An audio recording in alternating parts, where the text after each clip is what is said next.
Hey guys, Brian with Team Manabeast here, doing a deck profile on my Musketeers, which I know is kind of old, but with set 14 coming out and all the new support they're getting, I've been kind of getting back into the deck, playing a little bit more, and kind of prepping for set 14. So, for those of you who will be playing set 14, this is still an old school version of it, but there's a few changes in it that I personally put in that I like. So let's go ahead and start off here with the starter, which is Broccolini Musketeer, Kirah. Yes, her ability, she's just standard grade 3 searcher, put in a soul, look at the top 5 cards from grade 3. If you get it, put it in your hand, standard stuff grade 3. But she's also Musketeer, which helps us later on with the abilities we're going to talk about. So that's the starter.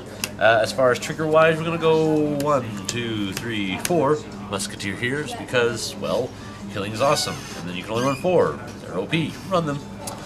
Then we're going to run 1, 2, 3, 4 draw.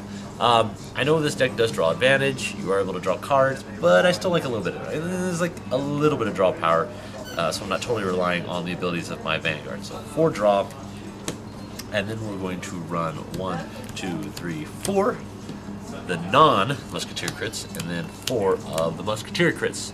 8 crit, it's a really good number, hits for good numbers, and it's pretty deadly. So let's go ahead and go on to our grade 1 lineup. We got 1, 2, 3, 4. Maiden of the Blossom Rain. She's a perfect card for the deck. She's not a Musketeer, but thankfully, soon these will be replaced by another card coming out, which will be Musketeer based, which is awesome. But she's a perfect card for the deck. Run 4. Be awesome. Then I'm going to run 1, 2, 3. Lily of the Valley Musketeer, Rebecca. I find she is a really good card. Her ability is since when she hits the field, counterblast 1, choose one of your regulars with Musketeers, retire it, and then you get to search the top 3 cards of your deck for a Musketeer, and if you find one, call it to the field. Again, she's good for thinning out your deck, good for other abilities. I don't run 4, because again, this deck will use counterblasts in the end. I don't want to use too many, so she's pretty good for that. The other card I do run 4 of is 1, 2, 3, 4. Water Lily Musketeer Ruth. She's the grade 1 10k attacker. She is the most versatile card in the deck, because a lot of times if you have rows set up, and of course, you know, I can show you because we know what this deck is, it's Cecilia, but let's say I have a row like this, anytime you want to search something out, this can either be a 7k booster or a 10k attacker. So either way, when you search it off from all these abilities, it's going to give you that ability to call it out and make your rows versatile instead of just stagnant. So 4 of those. And then I'm going to run 1, 2, 3 Tulip Musketeer, Mina. She's our grade 1 self-damager. I absolutely love self-damaging in this deck because it gets me triggers back into my deck, crits, draws, heals, and then of course it allows me to heal if they're at a higher damage than I am, and also lets me get to limit break 4 before I should naturally be able to. It's like my opponent's trying to not give me to 4, so I can't do the awesomeness with Cecilia. I can be like, joke's on you, I'm at 4. Lulz. So I'm going to run 3 of those.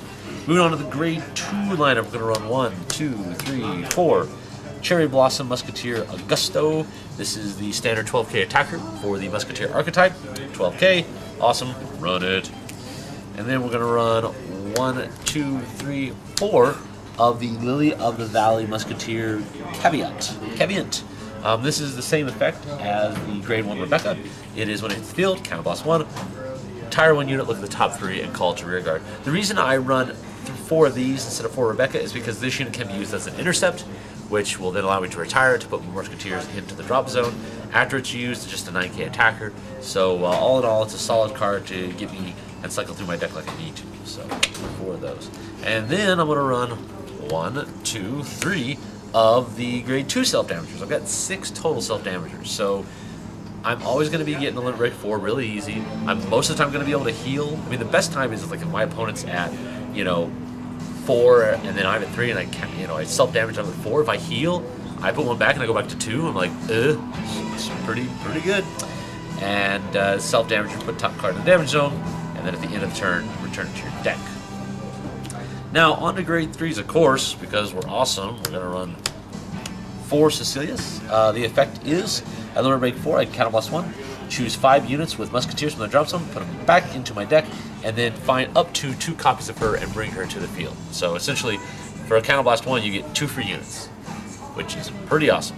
Her other ability is I can choose a rearguard with Musketeer in this card name, retire it, and then I look at the top 5 cards of my deck instead of the top 3 like the other ones, and call it to the field. So usually what you do is, you throw on Vanguard, call the 2 out here, you retire this one, and then what you want to do is try to find like a grade 2 or something, so that it's like free 5k shield, and then it thins your deck out a little bit too, and then puts this back in the drop zone, so you keep using her effect. So it's really, really good.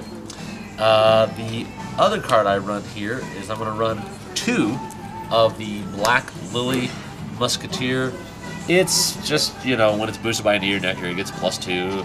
It becomes a 13k attack when it's boosted, so boosted by the 7k, it's 19. It's just here because it's the only other thing with Musketeer that's a grade 3. I do only run 7 grade 3s because the last one I run, and it's a funny tech, and I love it to death, is Arboros Dragon Sephirot, which is a stupid funny card because, like, towards the end, like when you've been getting through Cecilia and you can't do the effect anymore, once you start setting up like really good rows, you can just like have rows like this. Like the funniest ones are to have like those up front, maybe these in back. At level break 4, this ability is all of your Neo Nectars get during your turn if you have a card or unit with the same name on your Vanguard or Rearguard, this unit gets +3k. So now these rows here that would normally just be like, oh, it's a 12k plus that, it's 19. Oh, +3 here, because there's one here, +3 here, because that's there. Oh, by the way, it's 25. So it helps you hit for magic numbers in-game, which is hysterically funny. And then what's very odd is that it makes them attack your Musketeers. Because normally they won't attack your Rearguard because they don't want to go to the drop zone, but now they'll want to attack them. And so this is always a constant 10k booster no matter what you've got. So funny tech, and I like it running it in-game. It's really, really funny. So anyway, that's the deck profile. Hope you enjoyed it. Of course, comment, rate, subscribe. What would your changes be? How would you run the deck? And of course, we always appreciate your feedback. See you guys.